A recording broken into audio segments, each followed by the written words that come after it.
Mr. Jay Nixon, how are you, man? What's Dude, I'm doing great, brother. Thanks for having me on the show. yeah, for sure, man. Pleasure. I'm real excited about this one because I know what you do is fitness, Yeah. and that's something that I've been really dialed into. So, but first off, man, the audience, the people that don't know who you are and what you do, man, just tell them a little bit about yourself.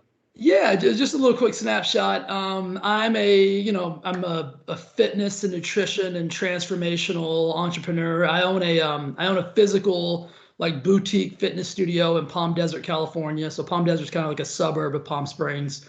Um, Written two books, The Overweight Mind, which is the psychological reasons why people struggle with weight loss, and then The Purpose of Pain, which is kind of that we get stuck in our old story and that can keep us from actually experiencing and living our full abundance of life that we were born to live. And then I have some online coaching programs. I've helped people lose hundreds and hundreds of pounds. I've got clients all over the country and the world. And really what I do, secret is I use fitness and nutrition as a way to get people into my world. And then I really start working on the stuff that matters, which is the psychology and the mindset and the reason. Because I mean, let's be honest, most people don't struggle with like weight loss and things like that just because of the food. It's always something like psychologically predicated on like, why am I overeating? Like, why am I, binge eating and doing those things? And the same thing with fitness. It's like we said before we hit go. If you're in the world of success and you want to win, whether that's in the entrepreneurial space or whether you work for corporate America, and I've done both, you better be able to take care of yourself both, physically, mentally, emotionally, psychologically, like all those things. Or when life presents those adversities to you, you're going to get crushed. You know what I mean? So you got to consistently be working on, the transformation and the evolution of who you are as a human. So that's kind of what I do in a nutshell, man. Yeah, yeah. Like I always say that your health, your personal health is the most important thing that you can like in your entire life, right? Because if you don't have your own health, Yeah. like the love for your family is not gonna matter. Because if you're in a hospital bed, fighting for your life, like really nothing else matters besides you getting better, right, and leaving the hospital. So, Yeah. And we're in yeah, a weird situation since we're kind of talking about the health, like the health and fitness world in and of itself. And I've been in this industry since I was 17. I'll be 47 this year. You guys do the math on how long I've been doing this.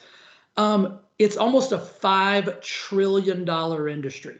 So five wow. trillion dollars, and we've never been more unhealthy. We've never been more overweight. We've never been more out of shape. We've never been more confused. So if that, money's always a great marker because we shouldn't be where we are based on the dollar amount, right? Four, Yeah. 5 trillion bucks, we should be able to figure some stuff out. And we're more confused than ever. And that's because the industry in and of itself is not designed to help people have success. It's uber confusing, right? Like you can read a magazine one day and the next day read the same equivalent magazine and it says something totally different. So it's very confusing. It's very overwhelming. And so what my job is and what I try to do is I try to disrupt the way people kind of think about fitness and nutrition and success. I try to inspire them to think differently, start asking different questions.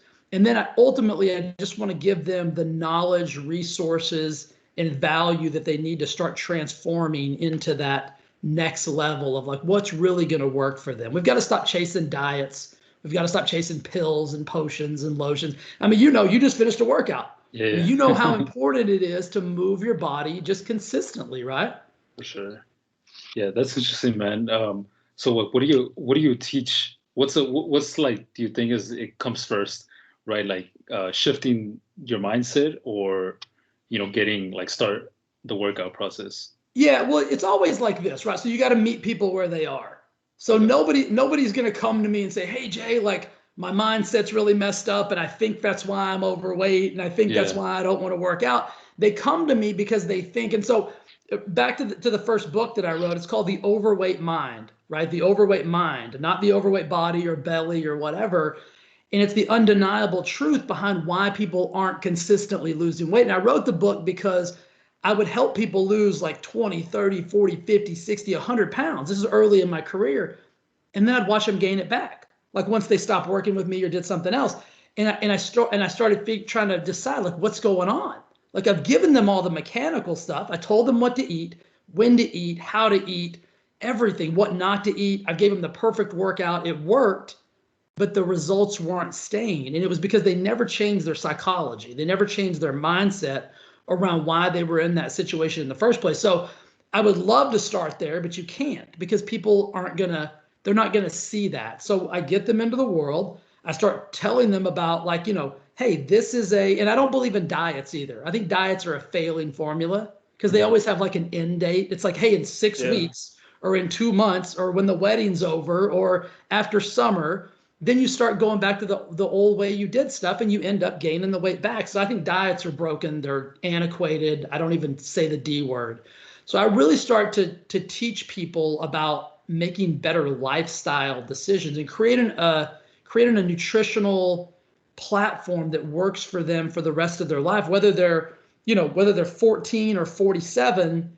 If you just start to use principles and systems, it's like being a business owner, right? Everything's predicated on systems, processes, and they're not sexy. They're not fun. They're not like the bright, shiny objects. It's the little monotonous things that people do on a daily basis. So I really start there. And then the next question, they'll say, well, Jay, what's the perfect workout? And the answer is it's the workout that you'll do. If you're a CrossFitter, then CrossFit's perfect for you. If you like cardio, then get on the street and go for a run. Like it's whatever it is you'll do. So I take both of those and then I start to show them how everything they're currently doing is predicated on their current mental state, right? Like where they are psychologically. And then we start to break that down. And then it's always like, oh, wow. Okay, now I get it. Yeah. So you kind of get them going a little bit and then you just expose them to like that this is actually the driver. Totally. Because, you can't lead with that because that's, people are like, nobody's ever going to come to me and say, hey, Jay, I'm 100 pounds overweight. And I know it's because the way I think, right? The way I speak, the way I blah, whatever. It's like they always come. So it's the whole mechanical versus mindset, right? So mechanical is like, eat this, don't eat that, do the workout. It's like, it's all the physical things we do. Those are the easiest things for people to understand because it's the most obvious. But it's the formula is really flipped. It's about 10% mechanical and about 90% mindset. Because if you don't get the mindset where it needs to be, adversity. So life is full of adversity. And all I think adversity is an unanswered question. It just means you don't have an answer that you need. And so if I give you an answer to a question, that lets you move forward, right? So if we start to look at adversity and challenges as just unanswered questions, then all I really need to do is find someone who can help me answer those questions. Once I get those questions answered, it's no longer a problem. It's actually a resource. And I can start moving forward and keep going and going and going. And until you correct that psychology and understand that, you'll keep failing, not because you're a failure, but because your formula is broken, your system is broken, because anybody can follow something for a day, a week, maybe 6 weeks, maybe even 6 months. But eventually life is going to present you with an obstacle, an adversity. And what's going to happen is you're going to fall back to your highest level of training, right? And if your mindset's not where it needs to be, you're going to fall all the way back down to where you started. And you see that happening over and over and over again, especially in the weight loss world, but you also see it in the business world. Yeah. Like I hear a lot of people say that the best diet is the diet that you can be consistent with it, right? And just keep going. 100%. Like, like all these, like the low carb, the keto, like they work, they're great, but it's the best one is the one that you can just stick to long term, Well, let me ask you a question. Do you want to count macros for the rest of your life? Well, I'm actually used to it, so. No, I know, but I mean, but think about that from the perspective of like, do you want to so what you're probably doing is, like you said, I'm used to it. So you've probably gotten really good at understanding what food is, what food looks like. Sure. The average person's not like that, right? Can you, so you know how some people like weigh their food, they measure like how many grams. Can you imagine doing that when you're 60 years old?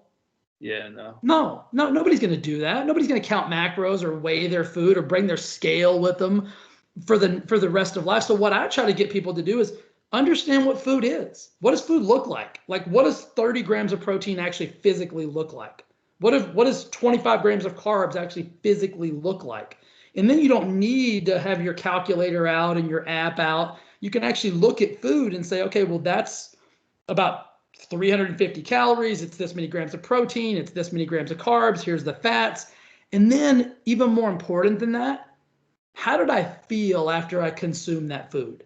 Right? If you can start to attach an emotion to the process, that's when you can anchor in the principles and the systems, right? But most people don't do that. Most people just eat and go, right? You don't think about how you felt after you ate blank. You just eat, go, and you feel like crap, but you're so used to feeling like crap that you don't even equate it to the food anymore. You just think you feel like crap. Yeah.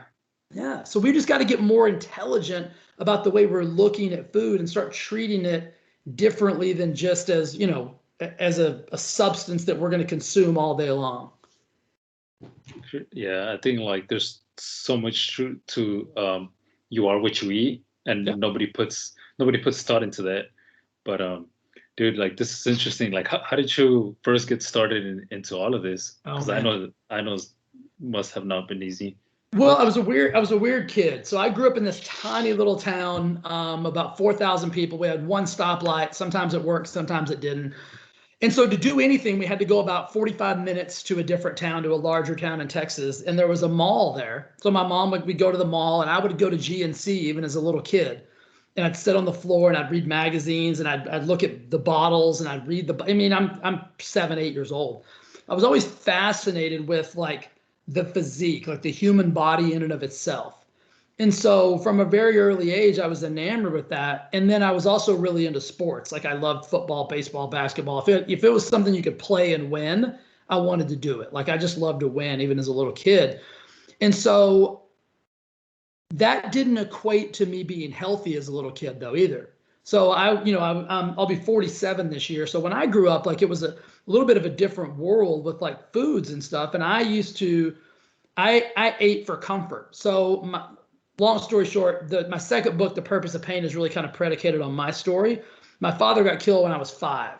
And so I kind of turned to food. This is why I'm really into the psychological reasons of why we do what we do. Dad gets killed when I'm 5. I basically, am emotionless, meaning from like an outward perspective. And so I use food as a way to comfort myself. And so by the time I got into 6th grade, I'd call myself chubby, right? Chunky, husky, whatever you want to call it. And I remember, this is a bizarre story, but this is where my brain goes. I grew up in Texas, hot as crazy in summer, humid, just nutty. I wore a maroon hoodie year round because I was embarrassed of my physical body in the 6th grade, right? Think about that. 6th grade, I'm wearing this hoodie every single day, even if it's like 100 degrees outside. So at that point, I decided like, listen, I got to make some kind of shift. I actually started lifting weights in the 6th grade. And I was kind of a bigger kid. I became really strong really fast. Like when I was in junior high school, I was as strong as the kids in high school. Like, you'd go in the weight room and like they'd have like the records of like, who lifts the most weights and whatever. When I was in the 8th grade, I bench pressed 225 pounds.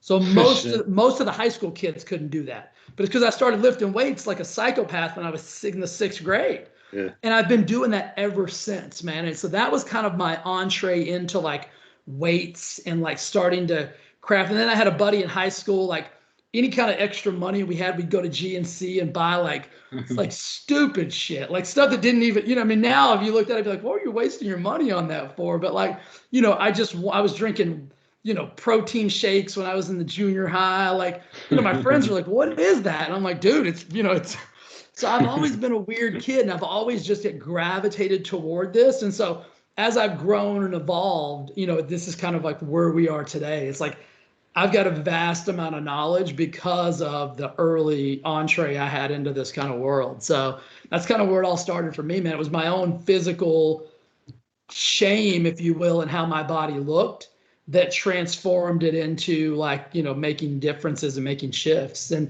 I'm a firm believer. People always, they talk about work and things like that. I don't work ever, man. Like I get to do something so amazing that I love. And I'm just lucky that I found it early.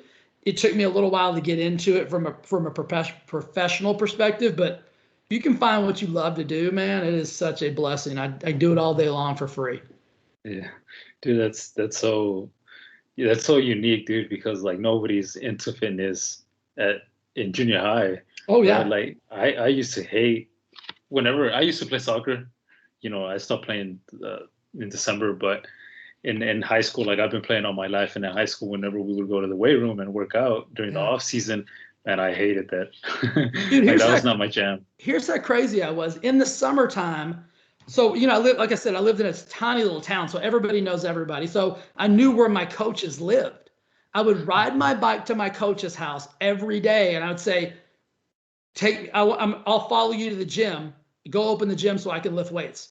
And at first he was like, no. And I'm like, give me a key. Like I'm coming back every day until you either give me a key or you let me know when I can go to the gym. Because the high school gym was closed during the summer. But I Yeah. was such a psychopath about like being fit and being strong, whatever. I would literally ride my bike to his house every day. I couldn't even drive and say, listen, either take me to the gym, give me a key to the gym, or somehow let me in, man, because this is what I'm gonna do. So I've just been it's been part of who I am for a very, very, very long time. Yeah. And what town you from in Texas? I came from a tiny little town called Cisco. So it's right between, if you know anything about Texas, it's from in between Fort Worth or Dallas and Abilene. So it's right on Mhm. I-20. There's about 4,000 people when I grew up there. Um, Super small town, but it worked out, man. I went from there. I moved from there to a little town called Stephenville. Ended up in Dallas. Moved from Dallas to LA, and then now I'm out in kind of in Palm Springs. So, yeah, growing up in Texas, especially with like the football community, it's like it's a big deal. So if Yeah. I'm gonna play, I want to be the best. Yeah. Yeah. I'm here in Austin. Oh, okay, cool. Yeah, man. I'm actually going to be in Austin. I'm coming down there to speak in September, so we'll have to get together. Yeah, dude, for sure. Is it like what kind of conference is that? Or? It's a bit, I've one of my business partners is a scheduling company called Schedulicity, and so they're big in Mhm. like the yoga, the fitness, and like anything like beauty related. So there's a big conference there in town called Barber Con. It's from like barbers all over the world come into this big thing, and so they bring me in, and I'm doing a big like motivational, kind of inspirational, and then also like a practical. Like, listen, I mean, people don't understand like how standing on your feet using your arms all day like hairdressers, barbers, Yeah. stuff like that is a physically taxing job. So I'm coming in to inspire them, motivate them, and also give them some strategies and some tips on how they can stay healthy and fit. Like, this is how we wrap that health and fitness thing right back around to everything. If you're not taking care of your physical body, eventually it's not going to take care of you, and that might lead to you not being able to do what it is you love to do as a career. So everything comes back to how is the physical body, and how well are you taking care of it. Yeah, man, for sure. Yeah, just shoot me a text whenever you're here, man. And we definitely need to get I together. will for sure. We'll get together, man. Yeah, and it's crazy how you said, um, because I've been thinking about this for like quite some time now, where you're saying that you have to take care of yourself. That way you can just continue to do what you love, right? Because if not, your health is not going to be in the right place, and you're gonna have to like give it up or whatever. Dude, like since I've been so dialed in the health and fitness, like one of my long term goals is to eventually like have my own, like coaching program, kind of help people like with the weight loss stuff, but I also want to help them like with the mindset too, right? Because that's a Yeah. huge part of it. So, like the business that I have right now is an electrical business, so I want to somehow add that physical and mental program into the electrical industry because that's something that lacks Yeah. fucking throughout the world, dude. It's everybody in the Totally. construction industry is like so unhealthy. Yep. Nobody works out, kind of thing. So, to be able to give them that, like the health to just keep going, like keep doing what they love for years. Well, think about how physically taxing those jobs are. Oh yeah. Electricians, construction, plumbers, I don't care what it is. Imagine what it would be like to do that job being at your healthiest and fittest level, right? As opposed to how you feel now. And then eventually, here's one of my theories is right now we get to make the decisions, right, on what we do. But if we abuse our body for long enough, then we lose that decision-making ability, and our body begins to make those decisions for us. Meaning, once you get a disease state, or once you get a mobility issue where you can't get into those places and spaces you used to have to get into as the electrician, where after a day's work you feel like you've been run over by a bus, like all of those things start to pile up as you age. And you see, like you said, most people in those industries aren't uber physically fit. It's because they don't right now they're just thinking about the job as the mechanical aspect of it. And then they eat poorly, they drink poorly, they can, you know what I mean? Like, and so it's not even in their realm of thought. And so I think it's a great idea for you to bring a new perspective in. And also, I mean, you can look at this from a lot of different perspectives. It's like what you're thinking about teaching is going to decrease on, job accidents. It's going to decrease on days that they have to take off because of injuries. It's going to, all the short-term disabilities, like insurances, everything like that. Like it's going to actually improve the profitability of the individual and of the company. So if I was you, my initial entrepreneurial brain went to, the first thing you should do is create that system and those principles, and then present that to the actual business owner and how it's going to save them money, make them more profitable, increase their revenue, right? Increase the longevity of their employees, the happiness of their employees. We haven't even touched on that. How much happier are you after you just worked out right before we started this? You're in a better mood now than you were before you worked out, aren't you? For sure. 100%. No doubt. Yeah. So think about that. What if happy people were coming to work? Like, wouldn't it be such a better place to work at? Yeah. Yeah, I mean, so we try to get into like just the weight in and of itself. But if we start at the psychology and say, what if we just had happier, healthier, better thinking people showing up to the job? It's going to change everything, right? It's going to change the experience for them, for the customer, for their coworkers, for everything. So it's a massive thing, dude, that you should definitely keep moving the ball forward with those thought processes. It's a great idea. Yeah, like even like just me starting working out about a little over a year ago. I just these past few months I've been like super dialed in what I'm eating and stuff like that, because I'm doing 75 hard. So yeah, like I started to see, like, I'm getting real into this industry, like the health and fitness. Like I'm trying to, like, I binge watch YouTube videos and like podcasts and stuff like that. So I'm like, dude, how can I like combine like fitness with construction, and I just came up with that idea. You're already doing it, right? You're doing it, and that's the first step, right? That's the key to anything. It's like a lot of people in the world right now is like, oh, I'm going to create this, but they haven't even done it yet. Yeah. Right? It's like, okay, well then how are you really going to teach me how to do it? It's like if somebody comes to me and says, hey, Jay, let me help you with your physical, your gym. And I'm like, okay, cool. Like, what's your gym? And they're like, oh, I don't own a gym. Yeah. I'm like, oh, wait a minute. You're going to help me with my gym, but you don't own? Okay, well, what gyms you used to own? Oh, I've never owned a gym, bro. I'm like, well, what are we doing? You know what I mean? Like, there's too much of that going on. So you're actually starting from the place that you need to start from. You're doing it yourself, and then you're going to move that into that industry. Perfect example. I've got a buddy who's a plumber in Oklahoma, and we talk all the time about, hey, Jay, like his brain's not wired like mine's wired, right? I've been doing this for so long. So he's always saying, like, what can I take to work? And this is something you're going to be great at. What can I take to the job site, like with me in the truck all day long, that's healthy, that's a better choice for me? Because most of these guys are probably stopping at fast food restaurants, taking crappy sandwiches, eating potato chips, candy bars, Cokes, whatever. So, and it's not that they don't want to eat better, but the idea of adding that complexity to their life doesn't make sense to them. They're like, I'm already so busy. I'm already so tired.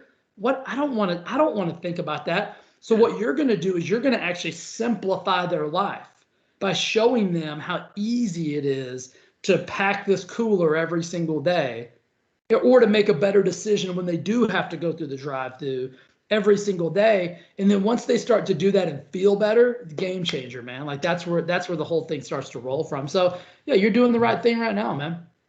Yeah, and the thing that I'm like doing is I actually started helping one of my friends. Like he gained like 20 pounds, so he's trying to lose it all. So he's actually the first person that I'm, like guiding. Um, I'm guiding him, like for him to lose that weight, like to get in shape, to kind of change his mindset too. So like after him, I'm gonna start helping other people, but I've never done something like this before. So like it's like a big responsibility for me Yeah. to, start helping like just him get in better shape. So once I help him and I help more people, then I can have that like how do you say it, like that proof, right? That Yeah. like I can do this over here, and then like just change, like fucking transfer that thing over. Well, what you said right there is the most important thing that you could do, that you could think and say. You said responsibility. Yeah. And that's what I believe. Like, I think that it's my responsibility to help people, right? To show up and do the right thing. Like most people, and this is why it's a $5 trillion industry and we're not getting any success, because most people aren't showing up with responsibility first. They're showing up thinking, how can I make some money? How can I cash grab here? How can I get this person to pay me to do this? Mm-hmm. But if you approach it from that perspective of, it's my responsibility to figure this out and help this person, so you're already doing all the right things. I mean, you've already got the right mindset. You've already got the right frame of reference. You're already doing it for the right reasons. And so just keep moving down that road and everything will start to come to you. You know what I'm saying? Like, you don't have to know all the answers today. You just have to know what it is that you want to do. Keep asking. It's like I said earlier, just keep asking those questions, right?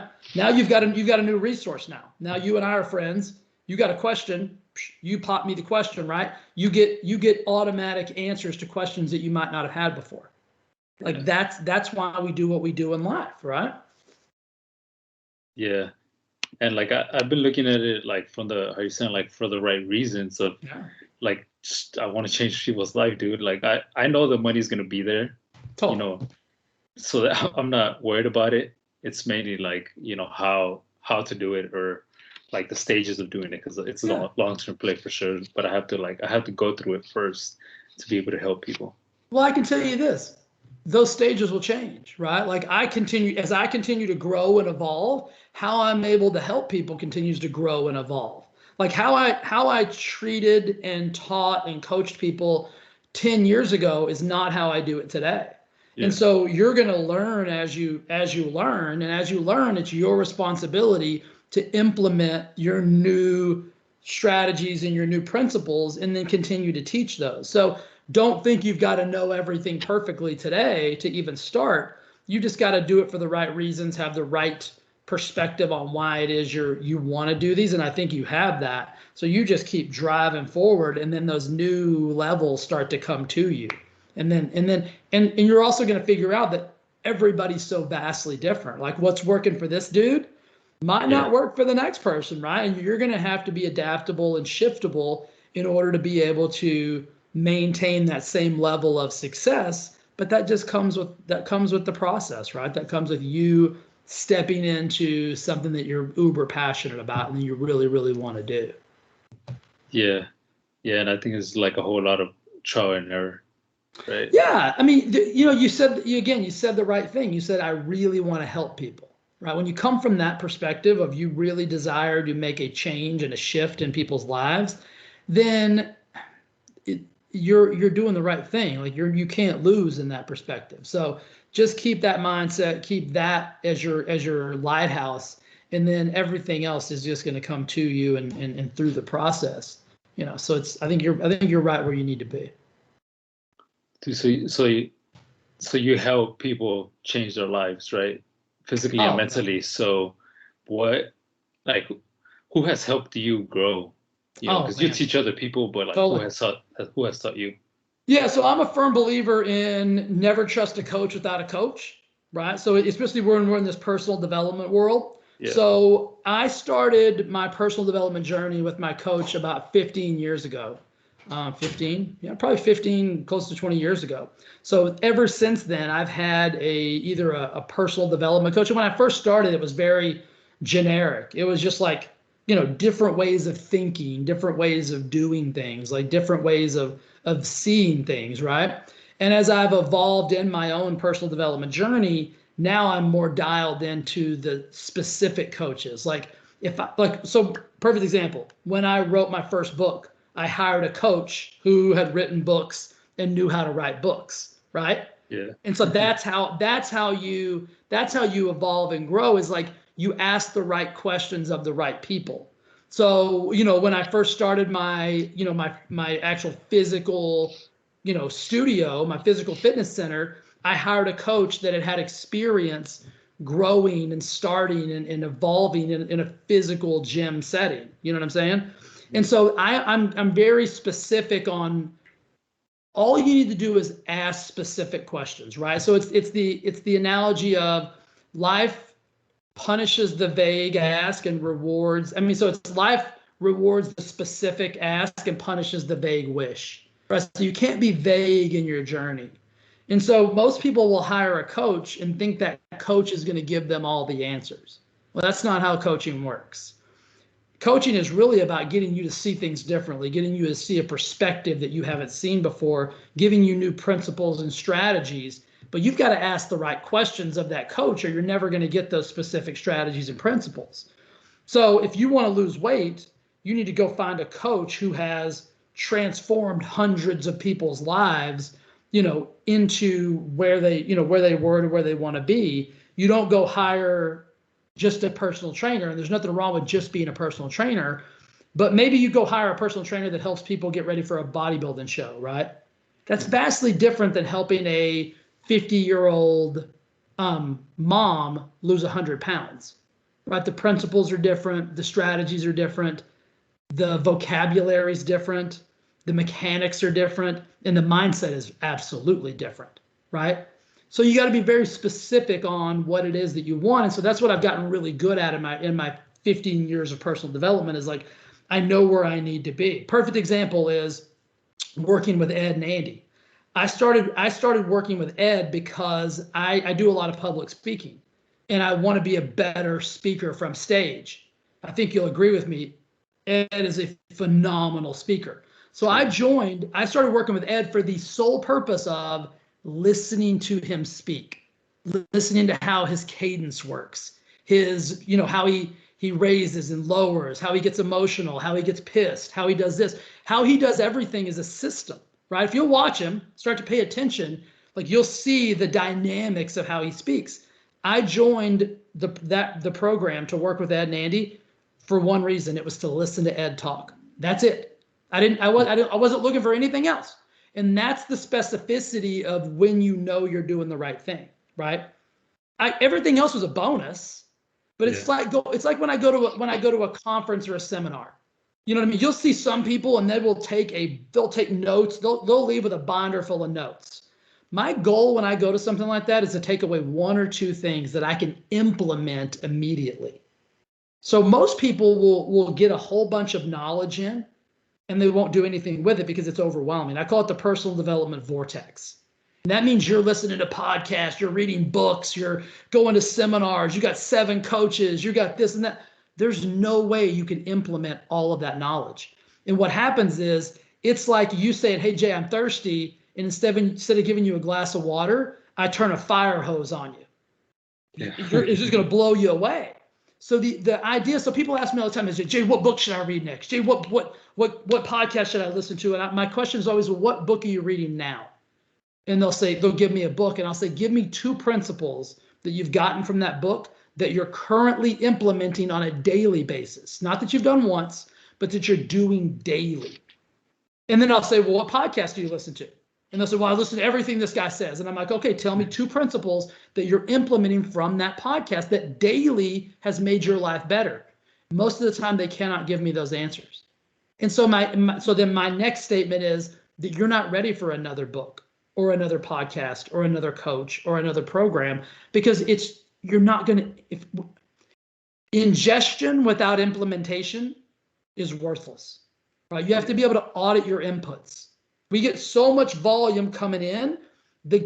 One of the greatest gifts I could give you guys listening right now is if you can develop a system for auditing your inputs, decide what you can immediately implement, and then delete everything else.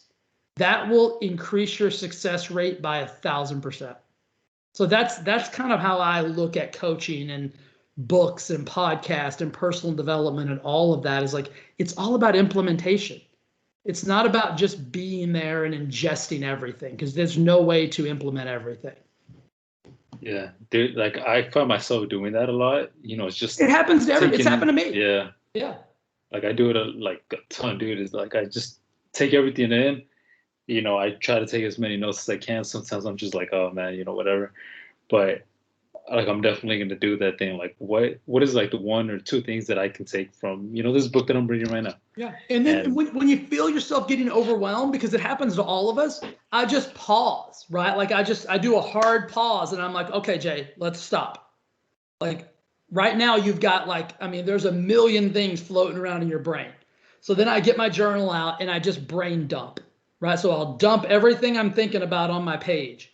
And then I'll go through that and I'll say, what is 1 to 2 things on this page that I can take immediate action on?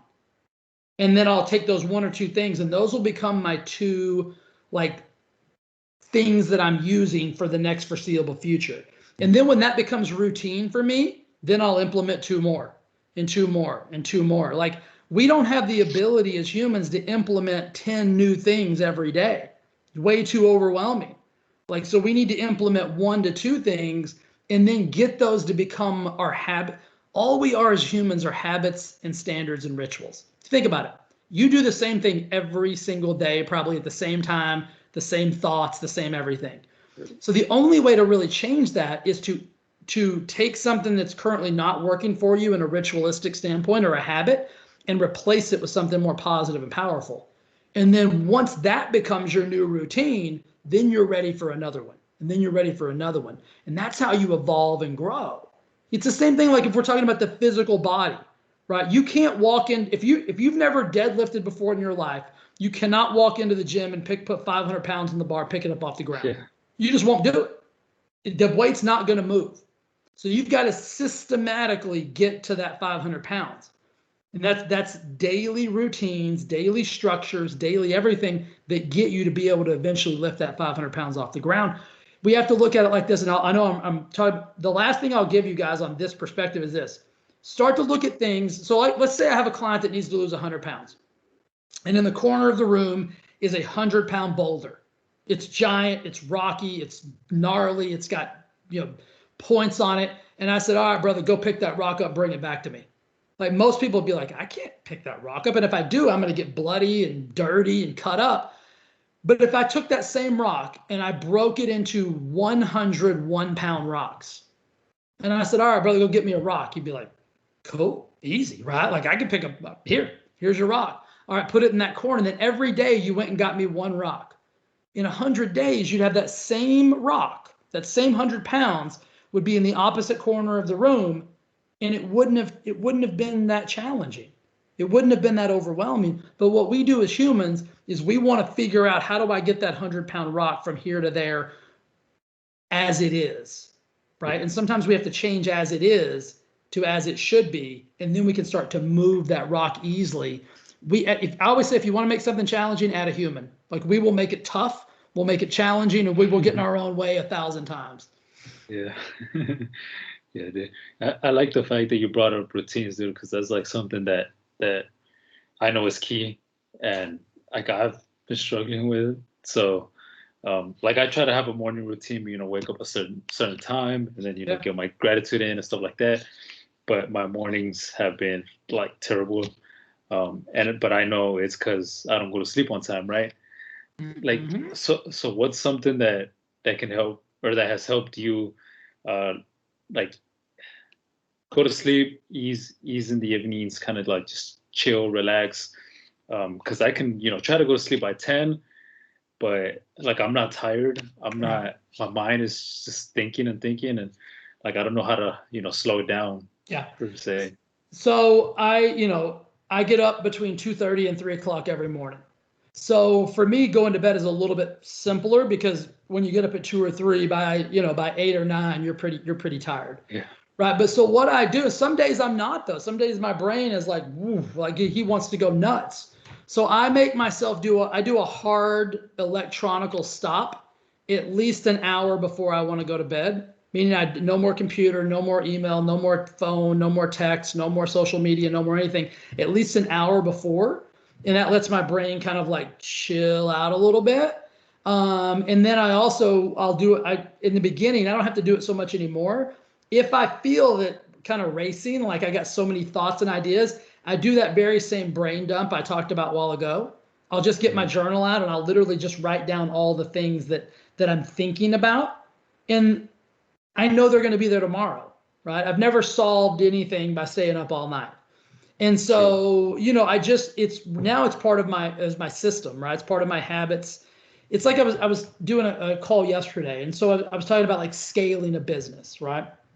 So if you're going to scale a business, if you're going to grow a business or whatever it is, and you can equate this to life, the real work is going to come in the minutia and the monotony and the systems, right? You do this, then you do this, then you do this, then you do this, then you do this, right? That's how all businesses work. That's not sexy, right? That's not the fun stuff. And so you've got to create a system and a structure around your life, and it's all predicated on the outcome. So what's the outcome of what it is that you want, right? Do you want to be healthier? You want to be fitter? You want to have more energy? You want to be stronger? Blah, whatever that is, right? You've got to get yourself to a place, and you're in the health and fitness world now. You've got to understand that sleep is probably 1, 2, or 3 on that list of things that you need to be doing, right? The quality, and you can get away with it now at 26 years old, but at 46, you can't, right? And so you've got to start thinking the longevity play of this, and how much better am I going to be tomorrow if I get my sleep tonight? And so you've just got to retrain your brain that you're in charge, right? You're going to, you may have to try some meditation, some deep breathing. There's all kind of just little systems of things like that. But those, again, are mechanical, right? But I would try them. I'd try a guided meditation. I'd try some breathing exercises. I would try that disconnection from electronics. Like, I mean, listen, if I just pounded emails until 9 o'clock, shut my computer and went and laid down, there's not a chance in hell I'm going to sleep. Yeah. My brain's going to be cruising around everywhere, right? And so I've just trained myself over these years to know that one of the most important things to me is getting a great workout in the next day. And so I know if I don't get my quality sleep, if I'm up till midnight, I get up at 3, my workout's going to suffer, right? And so it's all about creating those habits and rituals, right? And here's the deal. Everybody has habits and rituals. Everybody. Yeah. Most people, their habits and rituals suck. And I can look at somebody and tell them what their habits and rituals are, right? Not from a judgmental place, but when somebody walks into me and they say, hey, Jay, I need to lose weight. I can look at them and before I even ask the question, I usually know the answers. Okay, how much sleep are you getting? What's your this look like? Tell me about this, blah, blah, blah. We're a perfect representation of our habits, standards, and rituals. Like, you know what I mean? I can spend a little bit of time with you and tell you what your day is going to look like. So you just have to map your day out where that at the end of, the outcome gets you to where it is you want to go. Everything has to be outcome driven, right? We as humans, we're in this instant gratification society where we want it now, right? But we have to start to be able to forecast the outcome. And everything I'm doing right now is going to manifest itself in 3 weeks, 6 weeks. And so you're living the life of right now that you created a week ago, 2 weeks ago, 3 weeks ago. So you've just got to start to create better habits, standards, and rituals. And here's the deal with 75 Hard. I don't think 75 Hard has anything to do with fitness, nutrition, anything like that. What it's trying to do is to teach you how to be disciplined and how to create better habits, standards, and rituals. Here's where I see it fail. As soon as it's over, most people go right back to doing whatever they were doing before 75 Hard. And I'm not saying that that's not okay, but you haven't created anything. The best thing for you would be this. Now, Is 75 hard maintainable for the rest of your life? Probably not, right? Because we don't want to be in a state of deprivation or starvation or anything like that. And the likelihood of you doing 2 workouts a day, 1 inside, 1 outside every single day, and doing all the little things, right? But all those little things are designed is to teach you how to keep promises to yourself. And after 75 days of keeping promises to yourself, the last thing you want to do on day 76 is break every one of those damn promises. Yeah. So what I would do if I was doing 75 hard is I would create myself on day 76, what's that going to look like? On day 86, what's that going to look like? Right? What principles from 75 hard can I implement into my daily life forever? That's when it becomes a success model. As it is without that, it's actually a failure model. Because if you do 75 hard, on day 76, you go right back to 75 easy. In 75 days, you've lost everything that you gained, right? You didn't even really learn anything from the process. That's what I'm talking about, the vortex. Implement what is implementable from the 75 hard process and make that part of your new habits, standards, and rituals. That's when it's a win. And that's what, in my mindset, that's why Andy created it. It wasn't about yes, are you going to get more fit? For sure. Are you going to be healthier? Absolutely. But it's to teach you how to keep promises to yourself. It's to keep you to stop. It's to teach you to stop making excuses. It's to teach you that you're capable of moving your ass twice a day, of drinking water, of not having it. And the alcohol thing is a metaphor for anything, right? It's discipline equals freedom. If you're disciplined enough, then you get the freedom to do whatever it is you want to do. Most people have zero discipline and they think they're free, but they're not. They're actually victims and hostages of their own excess, meaning they don't know how to eat responsibly. They don't know how to drink responsibly. They don't know how to work out responsibly. They don't know how to sleep responsibly because they have no discipline. So use 75 hard for what it is. Start to think now. What day are you on? 66. Okay. You better start thinking about it now. What does day 76 through 96 look like? What from this can you implement that you'll keep doing? The water, easy, right? At least 1 workout a day, easy. If you want to crush the second, crush it, but don't make it mandatory, right? If we go to a birthday party and you want to have a beer, have a beer, right? It's discipline equals freedom. It's not discipline equals deprivation. So that's where most people think. They think they're doing 75 hard and it's depriving. Everything's being taken away from me. And so on day 76, I see it all the time. I see guys posting, pictures of more food than they've eaten in a year, right? Yeah. They're drinking a 12-pack of beer. So then on day 77, they wake up and feel like a bag of shit. You think they're going to get 2 workouts in, drink their water, do their stuff? No. And that starts that decline of right back where they started. So go ahead and forecast your new system, right? That's the win model. That's for everything in life. That's not even just 75 hard. That's any program, any process, whether it be business, relationships, whatever it is. Keep creating the next level of your habits, standards, and rituals. That's all you are. Yeah, dude, when I started 75 hard March of last year, like that pretty much gave me the key of like entering that industry, like of health and fitness, and just being like all over on that, because it just like made me self-aware. Like how you're saying, like I'm just wasting so much time, not controlling what I'm eating. Yep. Like we go through life very recklessly if you think about it. Like we have so much control, but we only try to control the non-controllable things. Think about that. Yeah. Like we spend so much time thinking about shit we can't control, and the things we can actually control, we let go to shit. Yeah. So if we just shifted that needle over and we said, okay, I'm just going to control I can control how much water I drink every day. It's 100% up to me. Like nobody's ever going to come in my office and be like, no more, bro. Right? I mean, it's just never going to happen. Yep. And so this is a controllable mechanism.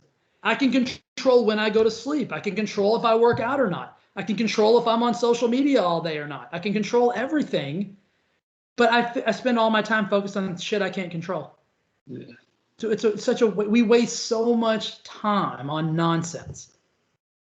Yeah, dude. So I know we're running out of time here. So before I ask you like this question, the last question, just tell the audience where they can find you, man.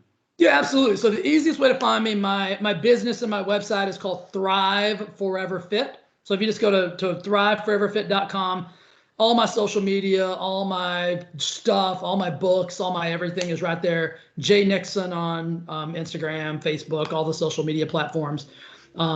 Super easy to find. And my goal in life, guys, is to be a resource. So if you've got a question that you need an answer to, pop it to me, send me a note, whatever, and I will 100% give you the knowledge that I have. And if I don't have it, guarantee there's somebody in my world, in my portfolio that's got it, and I'll help you get it. Cool, man. I'm gonna link up the website on the description. Cool, thank you. But, yep. The last question I have is, what do you consider your biggest breakthrough moment? My biggest breakthrough moment, God, I've had so many of them, dude. It's gonna be a story, right? So, in my journey of this fitness world that I'm in, I left corporate America. I used to work for the largest. I'll give you a little background. I used to work for the largest nutrition company in the world. I worked for one of the largest pharmaceutical companies in the world. I've got an extensive medical background. And then my last soiree is I consulted for the NFL alumni. So I've had some really cool jobs.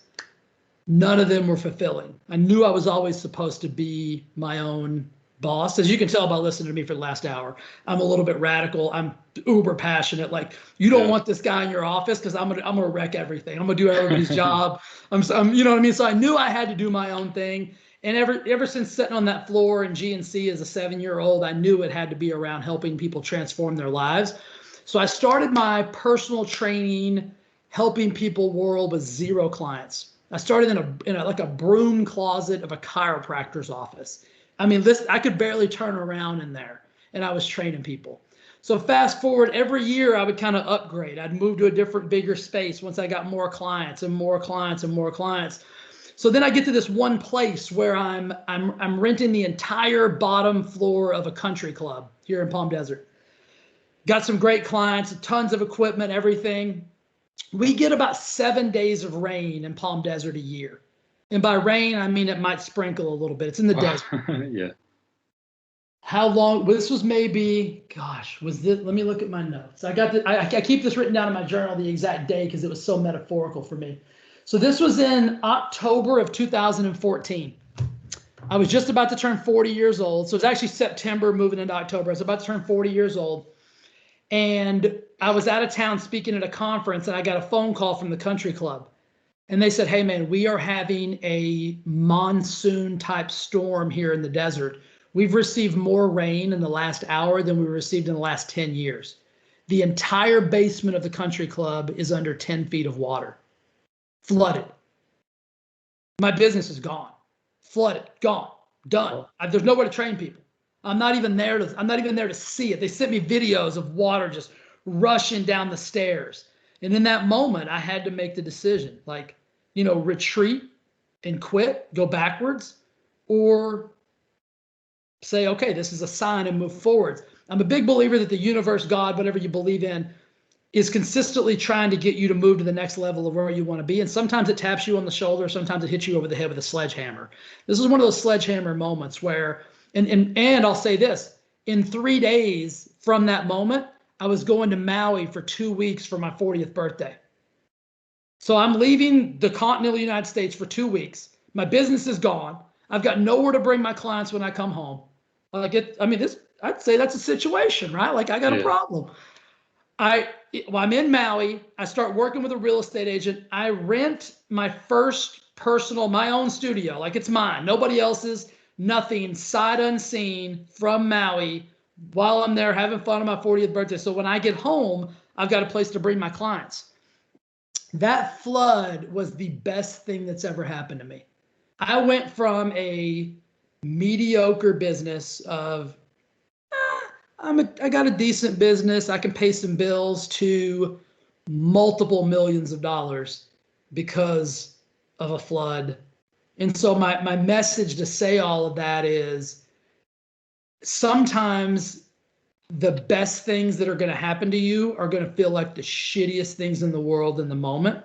It's going to feel like you have 0 answers. You don't know why. You're going to ask a lot of why did this happen to me? What am I supposed, you know what I mean? There's going to be a lot of whys and whats and what the F's and all that stuff, if you'll just keep moving forward in the face of that adversity, oftentimes, most times, 99% of the time, that is going to be your next level of evolvement. If that flood wouldn't have happened, brother, I don't know where I'd be today. I don't know if I would have written 2 books. I don't know if I would have clients all over the world.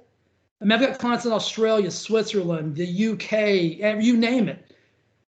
I don't know where I'd be, bro. I might be back in that broom closet, barely even able to turn around. But I said yes to the adversity instead of allowing the adversity to dictate me to quit. And so in the face of adversity, guys, just keep moving forward. That's the promise you've got to make to yourself. It's like, it's the Mike Tyson statement. Everybody's got a plan until they get punched in the mouth. Yeah. So the best thing you can do when you get punched in the mouth is get your ass back up as quickly as possible and just keep moving forward. That's awesome, dude. I'm glad you decided to move forward, man. Me too, bro. Come a long way. I appreciate that, brother. It's been a blessing and a gift. And like I said, I get to meet awesome people like you because I said yes to adversity. Cool, man. Thanks for sharing that. Absolutely, brother. Cool, man. So thanks for coming on the show, man, and you have a good rest of your day. You too, man. I'll see you soon. All right. Peace.